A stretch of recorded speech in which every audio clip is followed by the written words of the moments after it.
누구일까요? 어떤 신분의 사람일까요? 자, 여러분 찬기파랑가는 향가라는 장르에 소속할 거고요.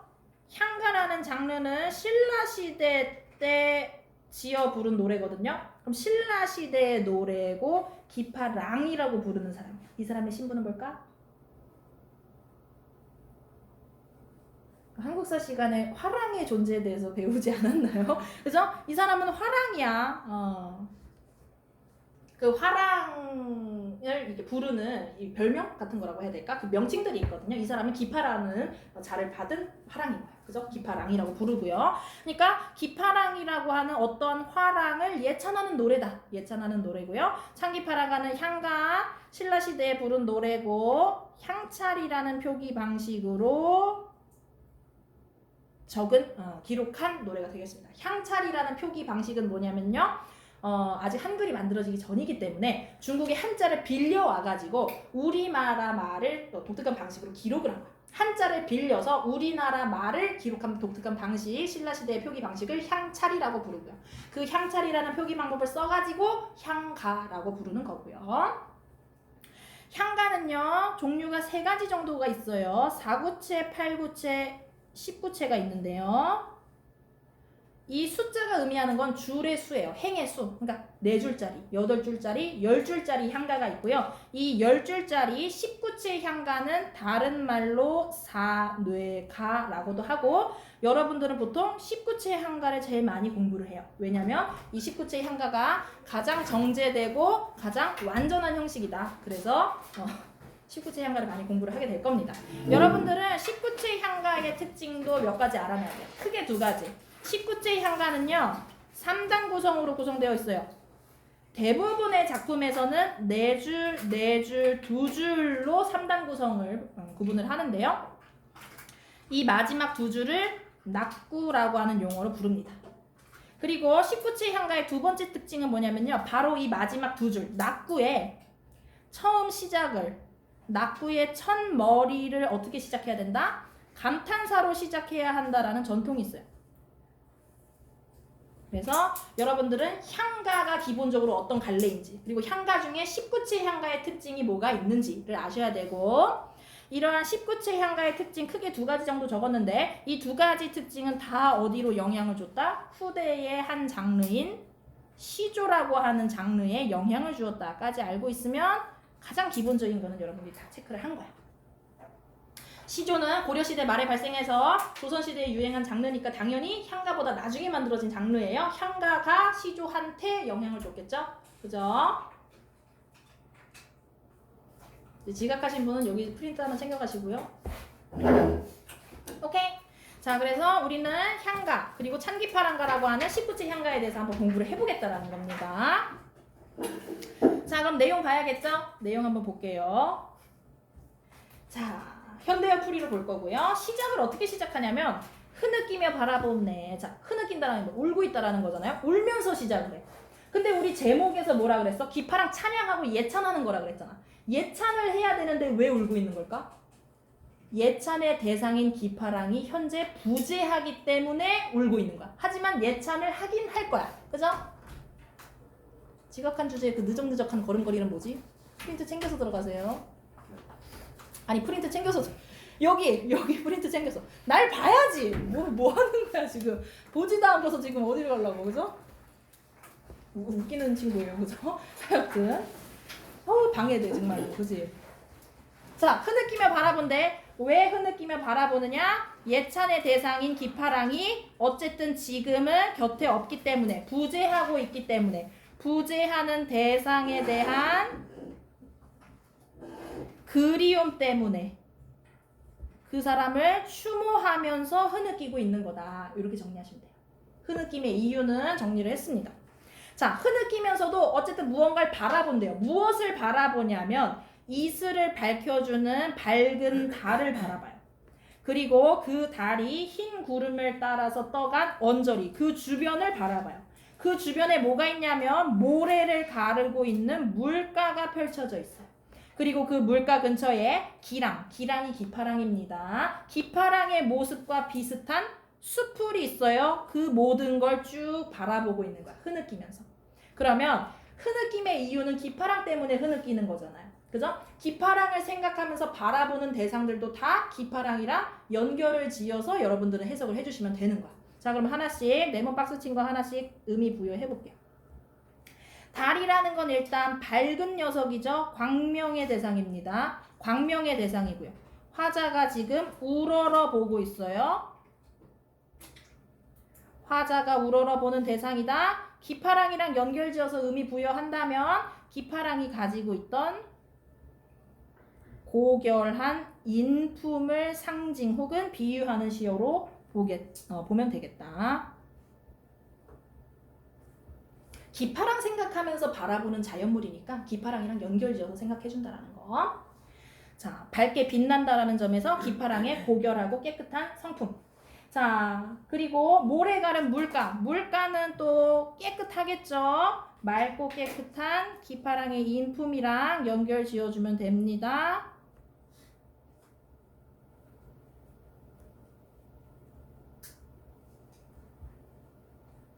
자, 수풀은 지금 대놓고 기파랑의 모습 이올시, 기파랑의 모습과 비슷하다라고 지금 대놓고 얘기하고 있어.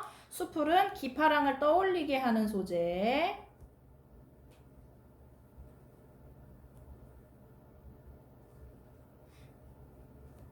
혹은 어떤 선택지에서는 기파랑으로 착각했다 뭐 이런 표현이 나올 수도 있습니다. 착각했느냐 안 했느냐가 중요한 건 아니고 어쨌든 기파랑을 떠올리게 한다라는 점에서는 똑같아요. 자, 지금 기파랑 생각하면서 흐느끼면서 달, 물가, 수풀이라고 하는 자연물들 보고 있어. 기파랑의 성품을 의미 부여하고 있어. 그죠? 요렇게 5줄 묶어 놓을게요. 자, 그리고 요 5줄 내에서 한 가지만 더 필기. 지금 화자가 바라보고 있잖아. 바라봄이라는 건 시선이야, 시선. 그죠? 화자의 시선이 하늘에 있는 달에서 물가, 수풀로 내려옵니다. 화자의 시선이 하늘, 천상에서 땅, 지상으로 이동하고 있다. 요거 하나 체크해 줄 수 있겠죠.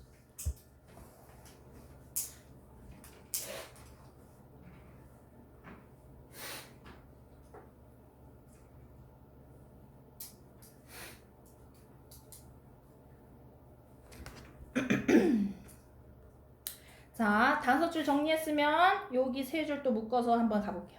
이론의 자갈벌에서 1호라고 하는 냇물 근처에 자갈벌, 자갈밭에서 자갈이 많은 물가야, 물가 근처야. 화자가 지금 이론의 자갈벌에 위치해 있는 거죠. 화자가 있는 공간이면서 자, 자갈이라는 자연물에도 또 의미를 한번 부여해 볼게요. 여러분, 자갈이 어떻게 생겼어요?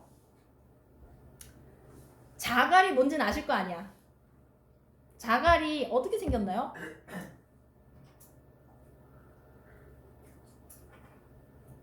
여러분 계곡 근처 같은 데 가면은 자갈 보지 않아요? 여러분 자갈이 여러분들이 계곡에서 놀러 다녀야 되는데 자갈이 뾰족뾰족하게 생기면 그거 놀 수 있어 없어?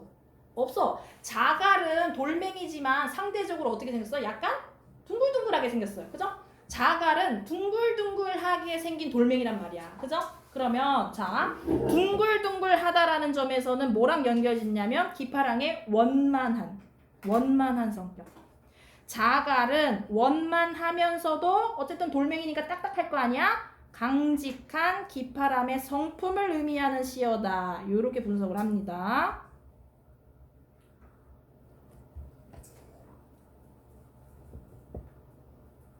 자, 이론의 자갈벌에서 그 자갈이 의미하는 기파랑의 원만하고 강직한 성품을 생각하면서 떠올리면서 낭이 지니시던, 낭이 기파랑이에요. 그죠? 그냥 랑자 하나만 쓴 거예요. 기파랑이 지니고 있던 마음의 갓을 쫓고 있노라. 뭐야? 나도 그 사람이 마음에 품고 있던 그 이상을 따라가고 싶다. 추모하고 존경하는 거죠. 누가 누구를? 화자가 기파랑을. 그 수업 시간에 뭐 드셔도 되는데 뭘 먹는 모습이 너무 잘 포착이 되면 다 같이 나눠서 먹게 할 수 있어요. 그러니까 조금 약간 이렇게 가리면서 드세요. 알겠죠? 자, 밑에 마지막 2줄 체크해볼게. 아아로 시작하죠. 아아. 요게 뭐야? 요게 감탄사잖아. 아까 뭐라 그랬어? 19채 향가는 낙구 첫머리를 감탄사로 시작해야 된다 그랬어. 그지? 그거 지켜주고 있는 모습이고요. 잣나무 가지가 높아서 눈이라도 덮지 못할 고깔이여. 이렇게 되어 있는데요. 자, 잣나무 가지 풀이 해볼게. 기파랑이랑 엮어서. 잣나무는요, 상록수예요. 상록수가 뭐예요, 여러분? 상록수가 뭐예요? 저기는 2학년이 아닙니다. 쳐다보시지 않아도 돼요. 상록수가 뭐예요? 얘들아, 상록수 뭔지 몰라? 항상, 푸른 나무, 항상 푸른 나무가 상록수야, 그지? 상록수의 대표적인 게 여러분들 뭐야? 소나무, 그지? 소나무가 교목인 학교가 되게 많아, 그지? 소나무도 있고 뭐 대나무 이런 것도 계속 푸르잖아, 그지? 자, 상록수가 상징하는 건 뭐야? 소나무, 대나무가 상징하는 건 뭐야? 고전시가에서 보통? 지조와 절개야. 그러면은 잣나무도 상록수잖아. 그럼 얘도 상록수라는 점에서 얘도 뭐야? 지조와 절개로 가면 되는 거야. 기파랑의 지조와 절개. 자, 기파랑의 고고한 지조 절개. 그것이 너무 높아가지고 눈이라고 해도 그 고고한 절개를 덮는다, 덮지 못한다? 덮지 못한다. 그럼 눈은 뭐야? 시련, 불의, 유혹 등등 부정적인 녀석들. 아무리 부정적인 녀석들조차 기파랑의 고고한 절개를 덮지는 못하더라. 그러면 잣나무 가지랑 눈은 대비대조되는 시어라고 체크하면 되겠죠.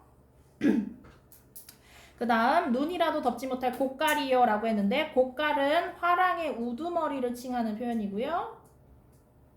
혹은 그냥 기파랑 자체다 이렇게 생각하셔도 돼요.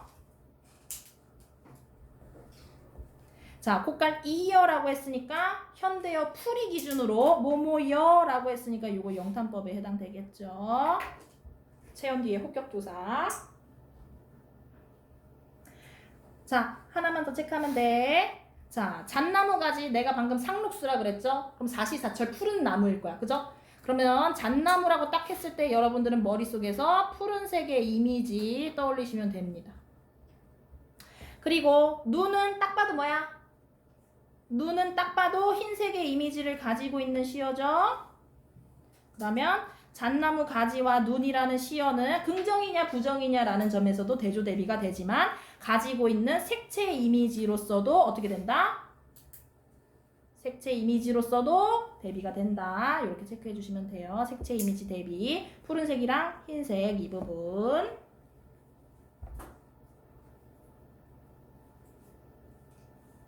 자, 그럼 필기 다 했고요. 내가 지금 단락을 묶었는데 5줄, 3줄, 2줄로 묶었어요. 19채의 향가는 3단 구성이고요. 일반적으로는 4줄, 4줄, 2줄로 묶어서 분석을 하지만 참기파랑 같은 경우는 살짝 예외야. 그래서 얘는 5줄, 3줄, 2줄로 나눠서 어쨌든 3단 구성이라는 점을 기억해 주시면 된다.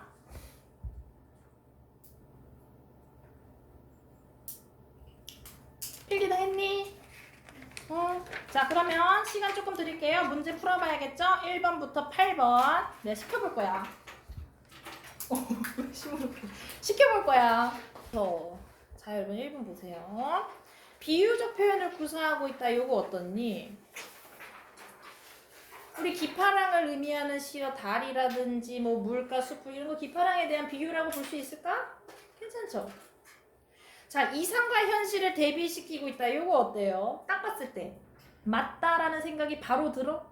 바로 들진 않으네. 그치? 그럼 세모해볼게. 자, 숭고미를 드러내고 있다. 숭고미, 말 그대로 숭고하다라는 거야. 보통 어떠한 강한 이상이 있고 그 이상을 막 예찬하고 칭찬할 때 숭고하다라고 표현을 합니다. 숭고미 괜찮아요. 자, 이 시의 대상은 누구야, 여러분? 일단 기파랑이에요. 기파랑을 관념적으로 설명하고 있다라고 했는데 관념적이라는 말이 어려우면 추상적으로 바꿔봐. 기파랑을 추상적으로 설명하고 있다 어때? 딱 봤을 때 맞다라고 할 수 있어 없어? 확신이 없어. 세모해볼게. 자, 5번 시각적 이미지를 주로 사용하고 있다. 요거 어떻니? 요거 맞지. 흰 구름이라고 대놓고 나오고 마지막에 잣나무랑 눈이라고 하는 시각적 이미지를 가진 소재도 나오잖아. 그럼 봐봐. 여러분 시각이라는 건 감각 중에 하나죠. 우리가 어떤 대상을 표현할 때 감각적 표현을 썼어. 그러면 그거 우리 뭐라고 부르지? 그 대상을 감각을 사용해서 표현했기 때문에 구체적이라고 표현하지.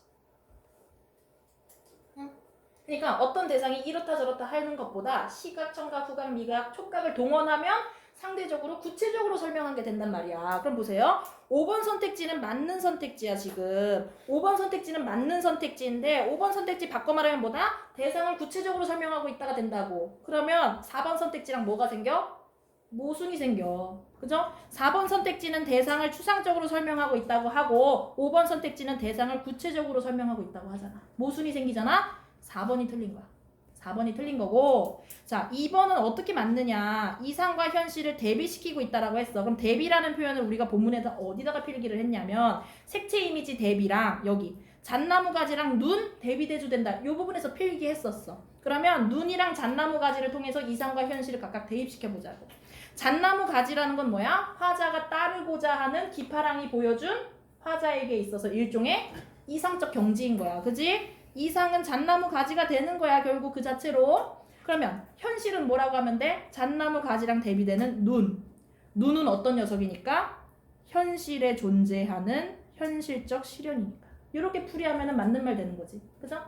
그래서 여러분들 문학 풀 때 이번에 시험에도 느끼셨겠지만은 문학에서 제일 중요한 건 뭐다? 그 선택지 내에서 가장 맞고 가장 이상한 걸 고르는 그 습관. 그죠? 그 풀이법이 제일 중요한 것이다. 그러니까 1번 문제도 좀 헷갈릴만 해. 헷갈릴만 하지만 이 구성 내에서 가장 적절하고 가장 이상한 걸 고르는 방식으로 가면 4번이 가장 이상하다는 걸 알 수 있어요. 오케이? 이렇게 접근하시면 되고요. 자, 2번 볼게.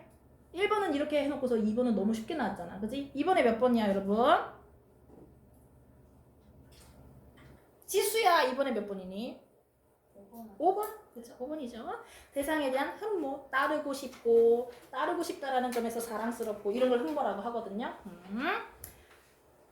자, 3번. 3번 누가 대답해볼까? 동현아? 네? 3번에 몇 번이니?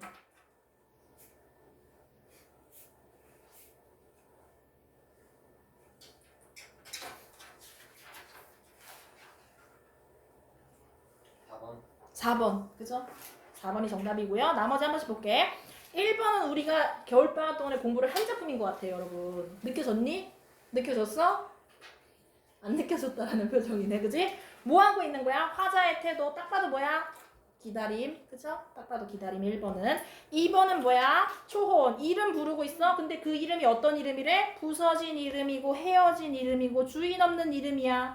주인 없는 이름을 부르고 있는 내 심정 어때? 화자의 심정? 슬퍼요. 그지? 슬픔. 3번은 여러분 뭘까? 풀이 넘는다. 어쩌고 저쩌고. 요렇게만 봐서는 무슨 시인지 몰라요. 여러분들이. 요거 문학특강 때 했던 건데 기억이 날까 안 날까? 문학특강 듣는 사람 여기 있잖아. 그죠? 풀은 민중의 생명력을 의미하는 시어고요. 그러한 풀이 누웠다라는 거는 지금 민중의 생명력이 억압받고 있다. 여기만 딱 봐서는 모르지. 어쨌든 예찬은 아니라는 건 알 수 있겠지만 그죠? 예찬은 아니고요. 4번이 예찬이죠. 당신은 금결이고요. 사랑을 받으세요. 이런 거 예찬하는 거잖아. 그죠? 축복해 주는 거잖아요. 자, 5번도 뭐야? 5번도 1번이랑 비슷한 거지? 간절한 기다림. 너무 기다림이 간절하다 보니까 그 사람이 들려주는 작은 소리도 놓치지 않고 들을 수 있을 정도로. 그죠? 자, 4번. 승환아 4번에 몇 번이니? 3번. 그죠? 거리 두고 바라보는 거 아니죠? 그죠? 기파랑을 생각하면서. 자, 5번. 아, 이것은 또 우리 여름방학 때 나의 수업을 열심히 들었던 친구라면 무슨 작품인지 다 알았을 거야. 그지? 여름방학 때 고전 씨가 엄청 열심히 했던 기억이 남아있니? 얘들아, 같이 했었잖아. 정민아, 같이 했었잖아. 네. 네? 너 네라고 대답했어. 자, 1번 선택지. 무슨 내용이야? 달을 달이야. 맞아. 달을. 좋게 달을 좋게 안 좋게? 달아. 높이 높이 돋아라. 멀리 멀리 비춰줘라. 라고 달한테 부탁하고 있는 거야, 지금. 이 작품은 정읍사라고 하는 작품이고요. 2번은 뭘까? 내가 님을 그리워서 웁니다. 그리워하고 있네. 그 처지가 산에 사는 접동새와 나 비슷합니다. 라고 얘기하고 있는 작품이고요. 2번 작품은 정과정이라는 작품이에요. 향각의 고려가요다 라고 해가지고 여러분한테 했던 것 같아. 잔월효성 나오는 거 기억납니까? 자, 3번. 이거 조금 이따가 공부할 동동이거든요. 조금 이따 할 동동인데 지금 가볍게만 얘기할게. 2월 보름에 높이 켜놓은 등불 같구나. 누가? 임이 등불 같구나. 임을 비유한 거야 지금. 그러면서 모든 사람을 비춰줄 즈세모는요. 여러분 중세국어 모습입니다. 모든 사람을 비춰줄 모습이시구나. 마치 찬기파랑가에 나오는 모처럼 달처럼. 그죠? 3번이 유사한 태도. 4번은 뭐야? 시아버지 시어머니 나오니까 딱 봐도 시집살이 힘든 거. 그죠? 5번은 뭐예요? 구름이 무심하다라는 말이 아마도 허랑하다. 거짓말이다. 왜? 구름이 높은 하늘에 떠 있어서 임의로 돌아다니면서 굳이 광명한 날빛을 따라가며 험난히 임금님을 방해하는 간신에 대한 비판하는 시조고요. 정답은 3번이었고요.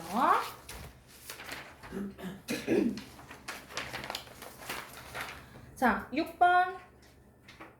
서윤아, 6번이 몇 번이에요?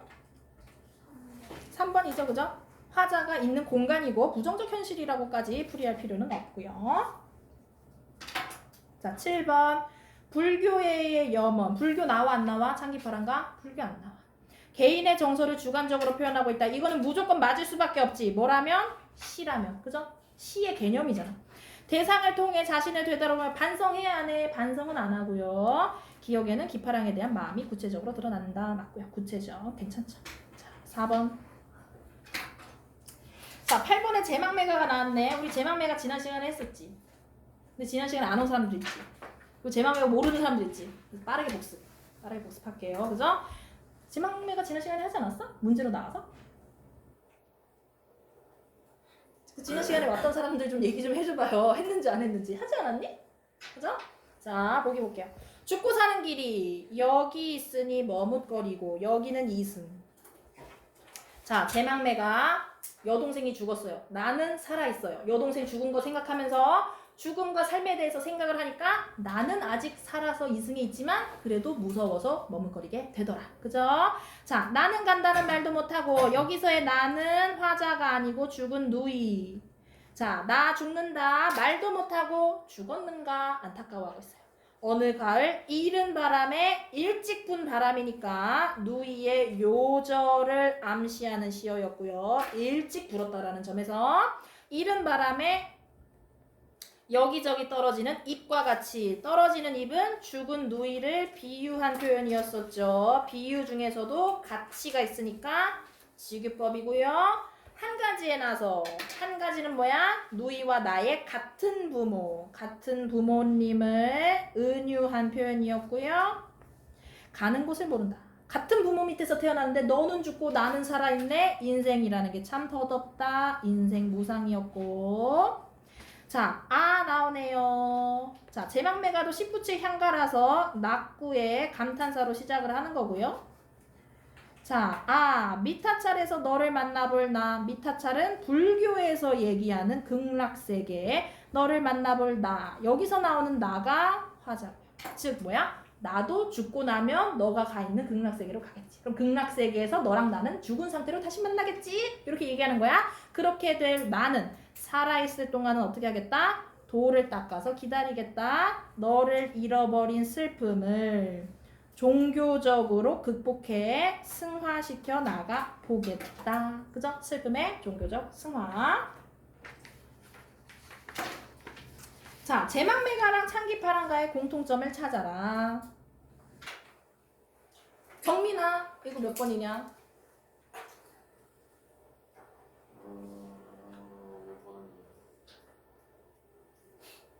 제망매가에서 대상은 죽은 여동생일 텐데 죽은 여동생의 인품, 성품을 자연물의 속성, 성품을 자연물에 비유한 거야? 죽은 누이의 성격을?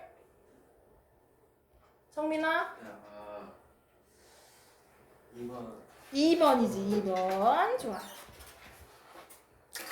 자,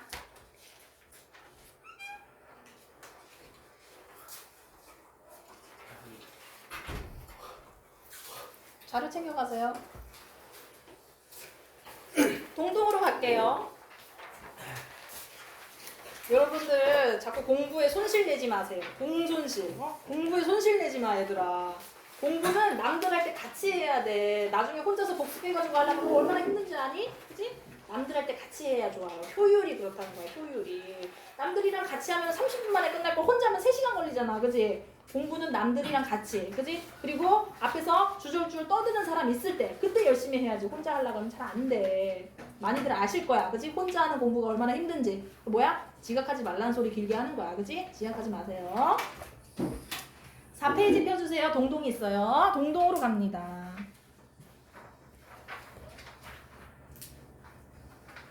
그리고 여러분들 결석생, 지난주 결석생 저기 바깥에 이름 써진 프린트 있거든요. 잘 챙겨가시고요. 자, 동동을 할 건데요. 우리 동동이라는 작품은 고려가요라는 갈래 장르에 해당하는 작품이 되겠어요. 고려가요 딱 봐도 뭐야? 어느 시대? 딱 봐도 고려시대, 그죠? 고려시대에 부른 노래고요. 주로 평민층의 정서를 형상화한 작품이 많습니다. 평민층의 정서라고 하면 뭐겠어? 남녀의 사랑 이야기, 먹고 사는 문제, 이런 걸 많이 다뤘다는 거예요. 자, 주로 평민층의 정서를 노래했는데 이 평민들 사회에서, 평민 사회에서 엄청나게 유행을 한 거야. 몇몇 작품들이. 그래서 이 평민 사회에서 즐겨 부르던 노래들이 시간이 지나면서 궁중, 임금님 계신 궁중으로 유입되기도 했다라는 특징이 있습니다. 그러면 여러분 생각해봐. 평민들끼리 그냥 유행가처럼 부르던 노래를 임금님한테 들려줘야 돼. 그러면은 원래 가사 그대로 바로 들려줄까? 평민들이 즐겨 부르던 노래를 어떠한 수정도 없이 임금님한테 바로 들려줘?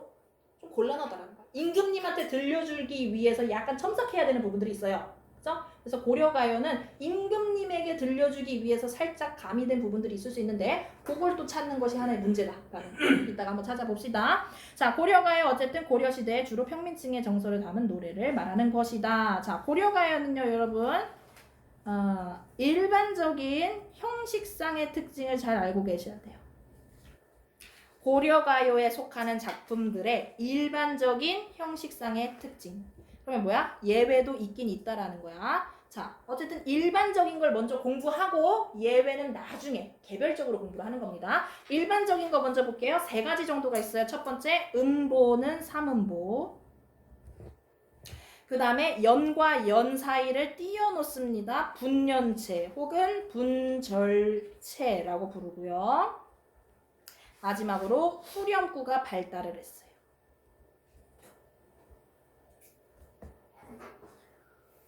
요 3가지 특징이 고려가요 장르가 가지고 있는 일반적인 특징이고요. 물론 작품 개개별마다 조금의 차이가 있을 수 있지만 어쨌든 고려가요를 여러분들은 접하면 요 특징을 잘 반영하고 있는지를 한 번씩 체크를 해주시면 되겠다라는 거.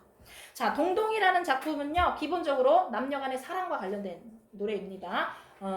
화자가 떠나간 임을, 부재하는 임을 그리워하는 노래예요. 동동이라는 작품은 화자가 임을 그리워하고 사랑하는 노래다. 사랑과 관련된 노래다라는 거. 그리고 동동이라는 작품은 또 하나의 특징, 월령체 작품이다. 월령체. 월령체가 뭐냐? 월의 순서에 따라서 시상을 전개하는 작품을 월령체라고 해요. 그러니까 1월은 어떻고 2월은 어떻고 3월은 어떻고 이 순서로 간다는 거야. 자, 월령체 작품은요. 일반적으로 그 월, 그 달과 관련된 명절이라든지 풍속을 소개하는 경우가 많습니다. 참고로 알아두셔야 돼요. 1월과 관련된 명절 이렇게 나올 때가 많다라는 거야. 혹은 1월과 관련된 풍속 나올 때가 많다라는 거예요. 동동도 그렇다는 거예요. 동동도. 자, 이렇게 해놓고 이제 본문을 볼 거고요.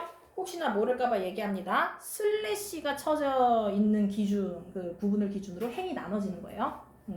지금 편집상에 그 편의를 위해서 지금 같이 써놓은 건데 슬래시 기준으로 행이 구분된다. 이렇게 보시면 돼요. 연은 대놓고 띄어놨고요. 그죠? 연은 대놓고 띄어놨고 슬래시는 행을 구분하기 위해서 사용된 문장 구호라는 거. 자, 내용 한번 보겠어요. 서사라고 적어놓고 시작하겠습니다. 서사. 자, 덕을한 곰배에 받잡고 복을한 림배에 받잡고로 시작이 되는데요. 한마디로 덕은 곰배에는 뭐냐면 신령님께야. 신령님께 덕은 신령님께 바치고 객지 높임 선어말 어미 쓴 거죠? 객지 높임 선어말 어미 까먹지 않았겠지? 중세국어 때 배운 거. 자, 복은 림베예는 임금님께 받잡고 임금님께 바치고 덕은 신령님께 복은 임금님께 바치고 그 다음 덕이랑 복이라고 하는 것을 하나리 하는 것을이에요. 하는 것을 나즈라는 바치러 오소이다 오십시오. 그러니까 뭐야? 임금님한테 복 바치러 빨리빨리 와라라고 얘기하는 거야. 임금님께 덕이랑 복이라고 하는 것들을 바치러 오세요. 그 다음에 아으 동동다리가 나옵니다. 딱 봤을 때 아으 동동다리네. 이 부분에서 제목을 따왔나 보다 알 수 있어요. 아으는 뭐예요, 여러분? 아으는 일단 감탄사예요. 그죠? 그리고 그 뒤에 동동다리는 뭐냐면 악기 소리. 특히 북소리. 악기 소리를 흉내낸 뭐겠어? 소리를 흉내는 거니까 의성어로 봅니다. 감탄사 플러스 악기 소리를 흉내낸 의성어가 이 작품에서 어떤 기능을 하느냐? 후렴구 기능을 수행을 해요. 매 연마다 반복이 될 거예요. 후렴구의 기능 3가지 적어볼게요. 첫 번째, 연을 구분해준다. 연구분. 두 번째, 계속 반복되니까 구조상 통일감을 준다. 세 번째, 반복이니까 리듬감이 커진다. 흥을 돋군다. 이런 것들. 자, 그러면 후렴구의 기능 3가지 썼어. 3가지 딱 봤는데 여기서 할 수 있는 건 뭐야? 의미와 관련된 거, 주제의식과 관련된 거, 내용과 관련된 거는 기능이 있다 없다? 없다. 후렴구의 기능은 작품의 주제의식과는 관련이 없다. 작품의 내용과는 관련이 없고 오로지 형식적으로만 기능을 수행한다. 누가? 후렴구는. 요것도 정리하셔야 돼요. 자, 아우 동동다리는 앞으로 풀이하지 않겠어요. 계속 반복되니까. 자, 그러면 여러분 서사는 어떻게 정리를 해야 되냐면 덕은 신령님, 복은 임금님께 바친다라는 거야. 임금님께 복을 드린다라는 거야. 임금에 대한 송축으로 봐야 됩니다. 송축이 뭐예요, 여러분? 송축이 축복을 보내는 게 송축이야. 임금님 축복하는 거야. 임금님한테 싸바싸바 한다라는 거지. 근데 내가 아까 뭐라 그랬어? 동동은 남녀간의 사랑과 관련된 노래라고 했지. 남녀간의 사랑과 관련된 노래를 할 건데 왜 시작 부분에 임금님 얘기를 하냐는 거야. 본사랑 뒤에 이어질 본사랑 이질적이라는 거야. 왜 이렇게 이질적인 내용을 넣어놨을까? 아까 뭐라 그랬어요? 평민사회에서 부르던 노래를 궁중으로 유입하기 위해서는 임금님한테 살짝 싸바싸바 하는 내용을 덧붙여줘야 된다 그랬지? 이 서사가 그 역할을 하고 있는 거야. 이해됩니까? 자, 서사는 앞으로 나오게 될 1월부터 12월 본사의 내용과 이질적인 거야. 혼자만 임금님 얘기하고 있으니까. 그거 왜 그런 거다? 고려가요의 갈래적 특징을 보여주는 요소다. 이렇게 이해하시면 돼요. 자, 가 부분부터 이제 쭉 본사입니다. 끝까지 계속 본사라고 보시면 돼요. 내용적으로 중요한 건 뭐겠어? 내용적으로 중요한 건 본사부터야. 형식적으로 중요한 건 서사에 담겨 있는 거야. 오케이?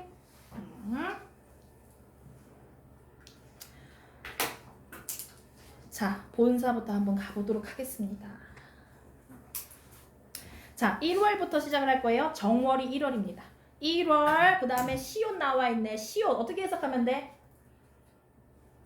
그냥 대충 조사로 해석해주면 되잖아. 그냥 대충 뭐 정월의 1월의 정도로 해석하면 되겠지. 중세국어 했잖아. 그지?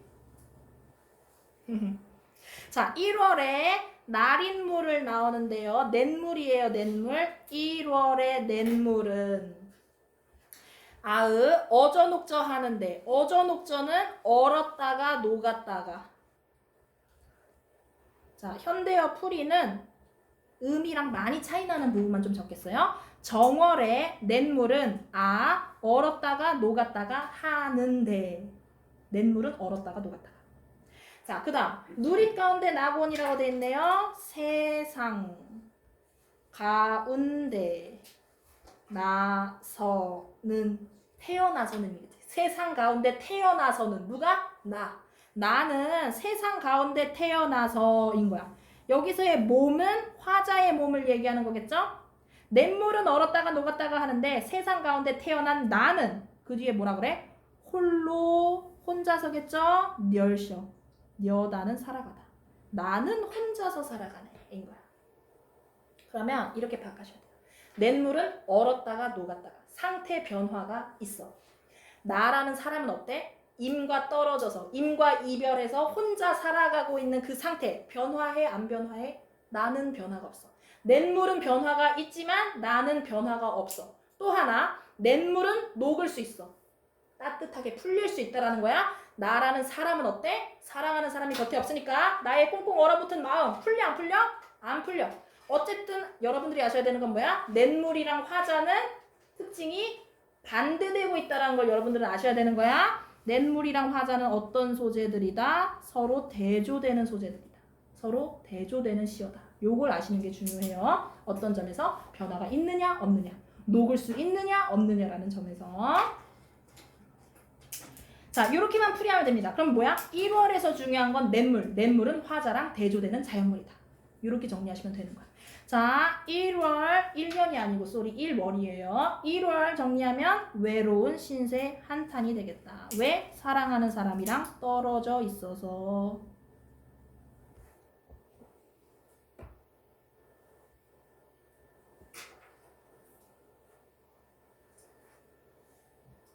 자, 2월 가볼게. 2월 보름에. 2월 보름이에요, 보름. 자, 2월 보름은 어떤 명절과 관련이 되어 있느냐면은 연등절이라고 하는 그 등 달아놓고 축제 즐기는 그 명절 풍습이랑 관련이 돼 있어요.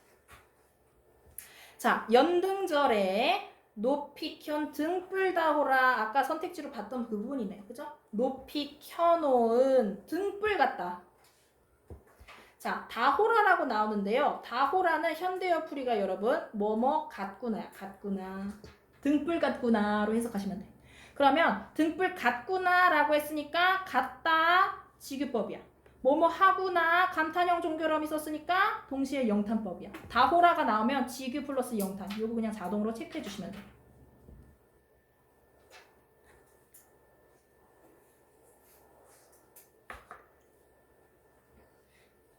자, 그럼 높이 켠 등불이 뭐 같다는 거야 지금?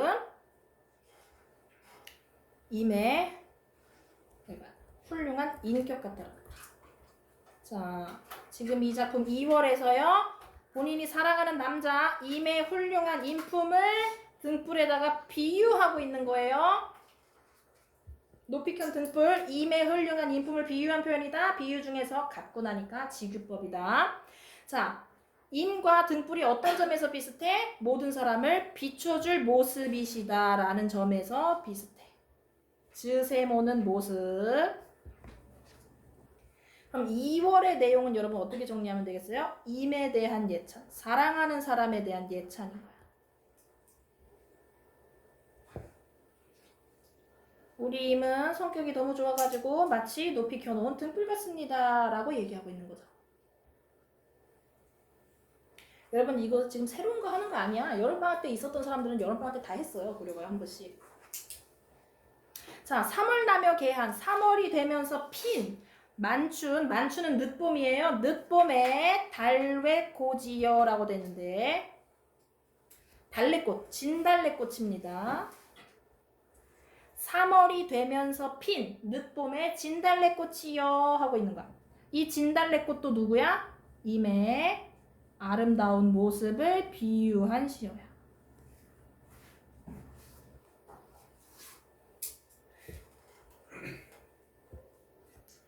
자, 진달래꽃이랑 임은 또 어떤 점에서 비슷해? 어떤 점에서 비슷하길래 비유를 해놨을까? 남들이 부러워할 즈세모 모습을 디녀 지니고 나셨다.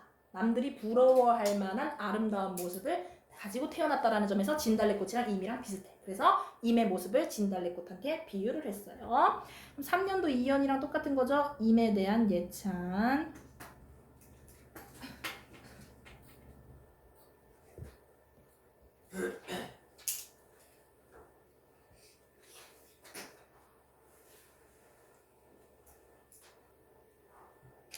4월 봐볼게. 4월. 안이 이저. 자, 니저는 이저입니다. 안 이저. 안 잊고 오실쇼. 돌아오시는 꽃꼬리새요. 꽃꼬리새가 뭘까? 꾀꼬리예요. 꾀꼬리. 4월이면 잊지 않고 돌아오는 녀석이 있었으니 꾀꼬리야. 꾀꼬리는 4월만 되면 잊지 않고 돌아와요. 그런데 무슨다 무슨 일로 녹사님은 이어적게 한 거죠. 옛날을 혹은 옛날의 나를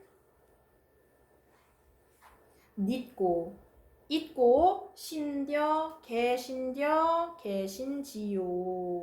그 뭐야? 꾀꼬리새는 잊지 않고 제딱제딱 돌아오는데 녹사야 너는 뭐 하느라고 나를 잊었는지 안 돌아오는 거니? 하고 있는 거지. 그죠?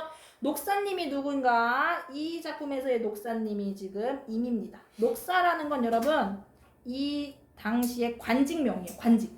그러면 녹사는 상대방 화자가 사랑하는 사람의 관직이겠지? 관직을 지낼 수 있다라는 건 뭐야? 화자가 사랑하는 임은 남성이라는 거야.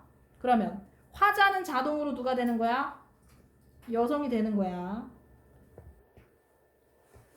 녹사라는 표현을 통해서 임의 성별과 화자의 성별을 추측할 수 있고요. 녹사님은 어쨌든 돌아오지 않는다라는 거야. 그래가지고 화자가 너는 뭐 하느라 안 돌아오니? 질문하고 있는 거야. 녹사님은 돌아오지 않고요. 꾀꼬리는 돌아와요. 꾀꼬리와 녹사님이 대조가 되는 시어인 거지. 자, 그럼 4월의 내용은 뭐라고 정리할 수 있냐면 꾀꼬리와 달리 돌아오지 않는 임에 대한 원망이라고 정리할 수 있어요.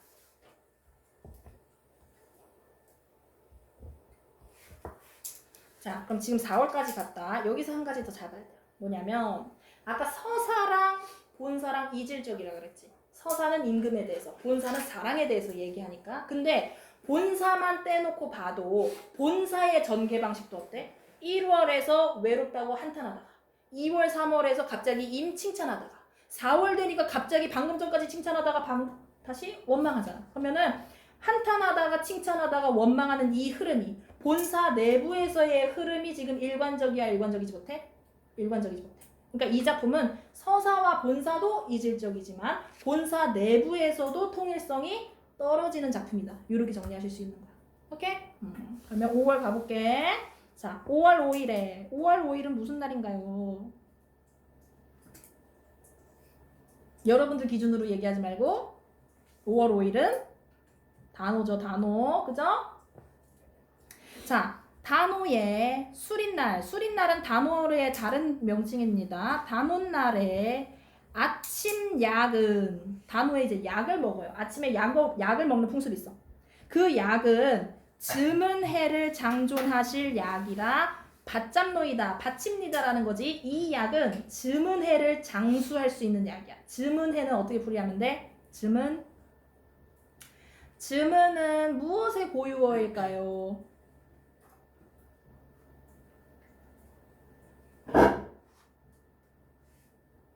즈문이 무엇의 고유어야, 여러분? 즈문은요, 숫자 몇일까?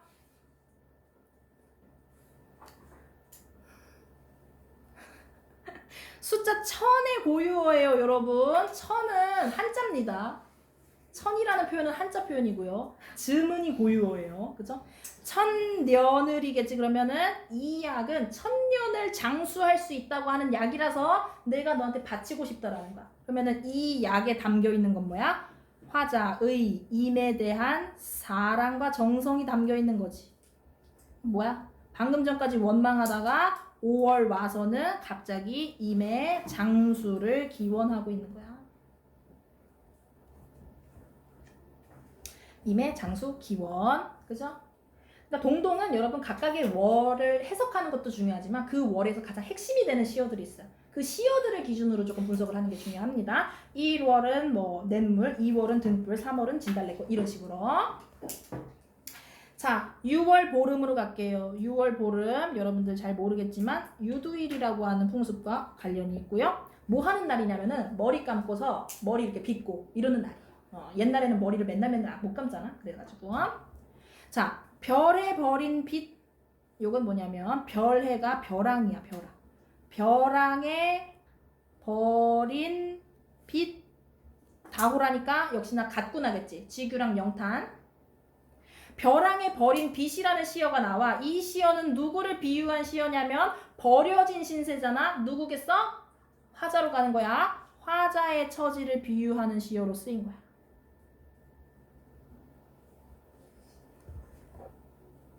그러니까 내 신세가 마치 머리 대충 빗고서 벼랑에 던져놓은 핏 같은 신세다. 나 버림받았다라고 얘기하는 거야. 자, 그럼에도 불구하고 돌아보실, 이거 그냥 소리 나는 대로 읽으면 돼요. 돌아보실 님을 적곰은 잠시나마 존리노이다. 쫓아간다라는 거야. 뭐야? 나 버림받은 처지이지만 네가 잠깐이라도 나를 신경 써준다면 나는 너를 무조건 따라가겠다라는 거야. 그만큼 나는 아직도 너를 사랑한다라는 거죠. 임을 따르는 마음, 이렇게 정리하시겠죠. 6월에 대해서.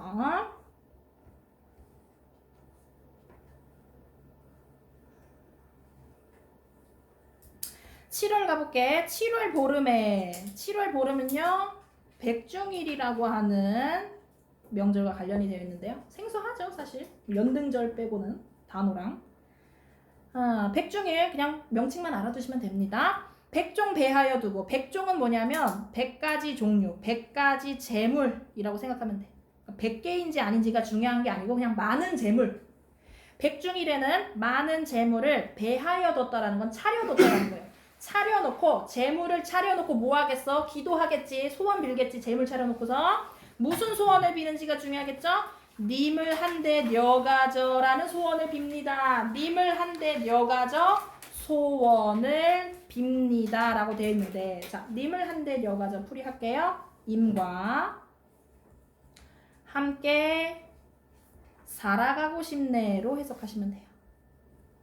그러니까 7월에는 임과 함께 살아가고 싶다라는 소원을 빕니다 라는 거지. 임과 함께 살고 싶은 게 뭐야? 화자의 궁극적 소망.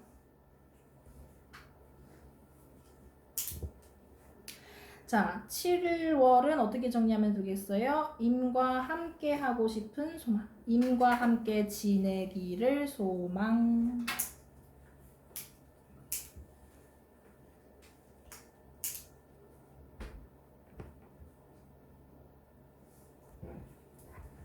자, 8월 볼게. 8월 보름. 8월 보름은 뭐예요?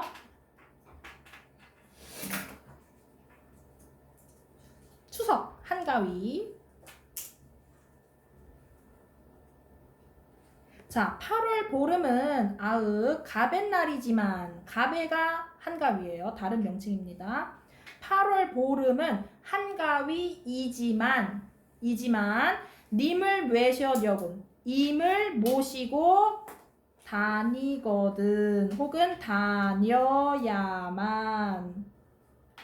오늘날이 진정한 한가위이시다. 그러니까 뭐야? 날짜는 추석이야. 날짜는 추석인데 혼자 있으면 추석 분위기가 나 안 나? 안 난다라는 거야. 내가 사랑하는 사람이랑 같이 있어야지만 진정한 추석을 즐길 수 있다라는 거야. 근데 나는 혼자 있어. 그래서 임과 함께 있지 못한 지금은 사실상 한가위가 아니다. 나는 그렇게 생각한다 라는 거죠. 8월의 내용을 어떻게 정리하면 돼? 쓸쓸한 한가위.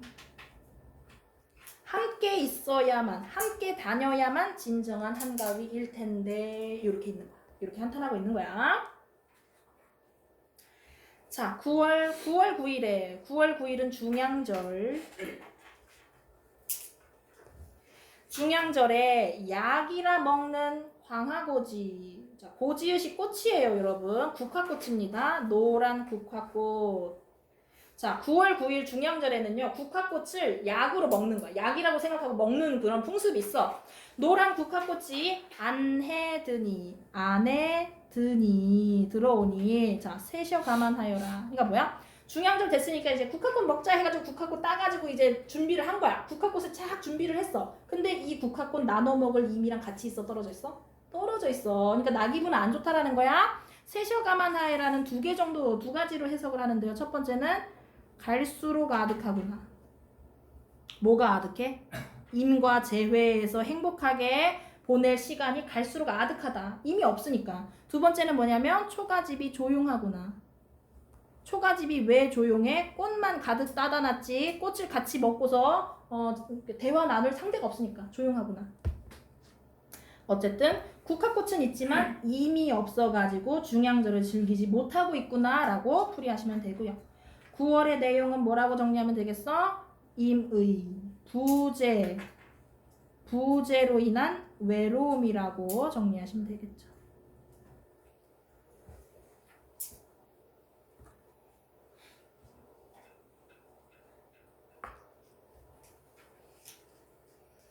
자, 10월 가볼게. 10월에 점이연 바랏 다호라 같구나. 점이연 바랏은 뭐냐면요. 점이연은 점여놓은이에요. 뭐 설탕 같은 데다가 점여놓은.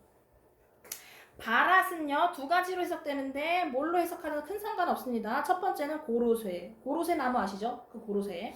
두 번째는 보리수나무. 어쨌든 둘 다 나무다. 이렇게 생각하시면 돼요. 자, 점여놓은 고로쇠든 점여놓은 보리수 나무든 어쨌든 나뭇가지를 꺾어가지고 점여놨다라는 거야. 누구의 처지냐면 화자의 처지입니다. 화자의 처지를 비유한 표현이다. 그러면 이 점여놓은 고로쇠가 화자랑 어떤 비슷한 점이 있느냐? 꺾어버리신 후에 나뭇가지를 꺾어버린 후에 지니실 그 꺾은 나뭇가지를 가지고 있어줄 한 사람이 있어 없어? 없다라는 점에서 이 고로쇠랑 나랑 비슷하다라는 거야. 꺾어놓고서 그냥 대충 던져놓은 거야. 챙겨주지 않는 거야. 그런 점에서 이 점이연 바랏과 화자가 비슷하다. 자, 10월의 내용 어떻게 정리하면 될까요? 임에게 버림받은 신세. 그 신세를 어떻게 하고 있다? 바랏에 비유해서 한탄하고 있다. 이렇게 정리하면 되겠죠. 버림받은 신세 한탄. 두 개만 더 보면 되겠네요. 그죠? 11월하고 12월. 자, 11월 볼게요. 11월에 봉당자리에. 봉당자리는 그냥 단순하게 흙바닥 생각하시면 돼요. 흙바닥에 한삼 두퍼놓어. 한삼은 뭐냐면 옷의 종류인데 11월이면 이제 좀 춥잖아. 11월에 덮고 잘 만한 옷은 아니야. 얇은 옷이야. 얇은 옷. 흙바닥에 얇은 옷을 덮고 누워서 혼자 추워하고 있는 거지. 혼자 추워하면서 슬픔을 슬흘 살아온겨. 슬픔을 사르고 있네. 슬퍼하고 있다라는 거야. 혼자서 그냥 흙바닥에 누워가지고 잉잉 울면서 그냥 슬픔을 달래고 있다. 왜? 고운님과 스시용, 제각기, 멸셔, 살아가네. 고운님, 보고 싶은 사람과 제각기 떨어져서 살아가는 내 신세가 슬퍼가지고 혼자 흙바닥에서 한삼 덮고 누워가지고 울고 있다라는 거야. 슬퍼하고 있다라는 거야. 그러면 11월의 내용은 세 글자, 그냥 외로움 이렇게만 정리해도 괜찮겠죠, 그죠? 이렇게만 정리해도 괜찮겠습니다.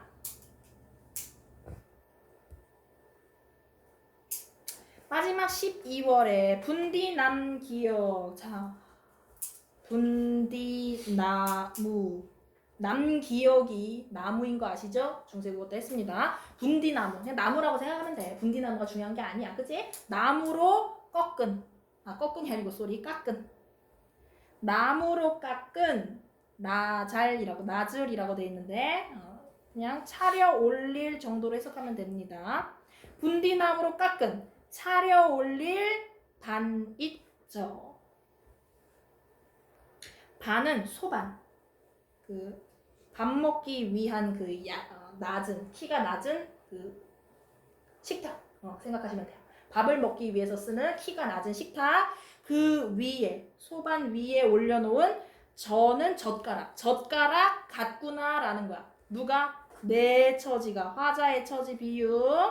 내 처지가 분디나무로 깎아서 금방 차려 올릴 소반 위에 올려놓은 젓가락 같대. 어떤 점에서 젓가락 같으냐면 님의 앞에. 그러니까 사랑하는 사람 앞에. 사랑하는 사람 앞에 들어서 어린오니 들어서 올려놨는데 이 젓가락 임한테 쓰세요 하고서 임 앞에다가 올려놨는데 손이야 손 이어적기 한 거지 손은 손님이 가져다 무르잡노이다. 손님이 가져가서 쓰더라.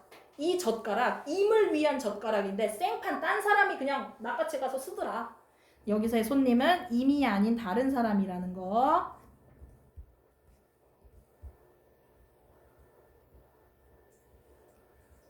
즉 뭐야? 임의 앞에 놨지만 임과 이루어지지 못했다라는 거야. 12월은요. 이렇게 정리하면 되겠죠? 이루어지지 못한 임과의 사랑.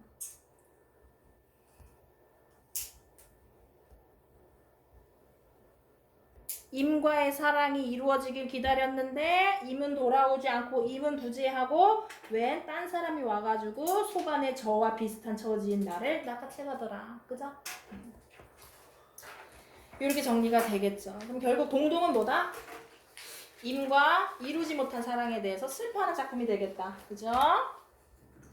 자, 이렇게 정리하면 다 본 겁니다. 본문. 각 월의 핵심 시어가 무엇인지를 잘 보시고요. 월과 연을 따로 체크를 하셔야 돼요. 연은 총 13개야. 그죠? 월은 12개고요. 그죠? 1월이 2연이야. 그래서 좀 헷갈릴 수 있는데 월로 잘 파악을 하면서 가세요. 아시겠죠? 자, 그럼 문제 풀어봐야겠지? 20번부터 23번까지.